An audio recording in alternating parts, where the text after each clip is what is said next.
Okay, this is from the Downing Street COVID Daily Briefing Centre, and this guy here is the Chief Scientific Advisor to the UK Government, Sir Patrick Vallance, and you just got to listen to what this guy says here, people.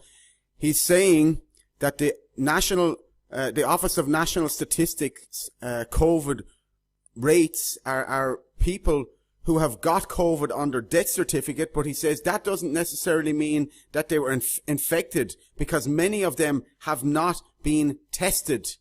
Okay, just listen to this. It's absolutely unbelievable. So in your face, just basically telling us that they are falsifying the death certificates. Have the hospital death rate and the total death rate. It's worth remembering again that the ONS rates are people who've got COVID on their death certificate. It doesn't necessarily mean they were infected, because many of them haven't been tested, so we just need to understand the difference. Okay, just listen to that again. Death rate, the hospital death rate and the total death rate. It's worth remembering again that the ONS rates are people who've got COVID on their death certificate. It doesn't necessarily mean they were infected, because many of them haven't been tested, so we just need... Okay, so there we go. He has just told you that people are not... Many of these people have not been tested. He has told us that they are falsifying the death certificates. Just unbelievable. How much more evidence do we bloody need?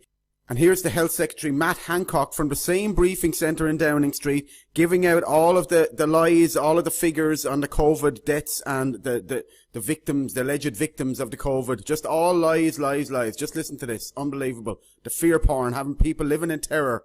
On the latest figures, there have been 1,291,000 tests for coronavirus, including 85,186 tests on Sunday yesterday.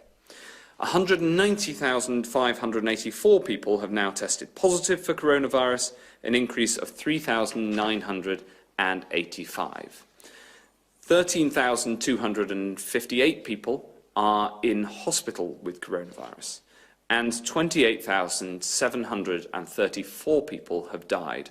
That's across all settings, an increase of 288. That figure is lower than at any point since the end of March. But, as with testing, these reported figures tend to be lower over the weekend, so we do expect that number to rise. And remember, this is not just a number, but it is a constant, insistent reminder that we must go further and faster in our national effort in dealing with this virus. No, it's a clear and consistent reminder that yous are a bunch of lying criminals. So there you go, people. Straight from Downing Street, they have just told us that they are falsifying the death certificates. How much more evidence do we need?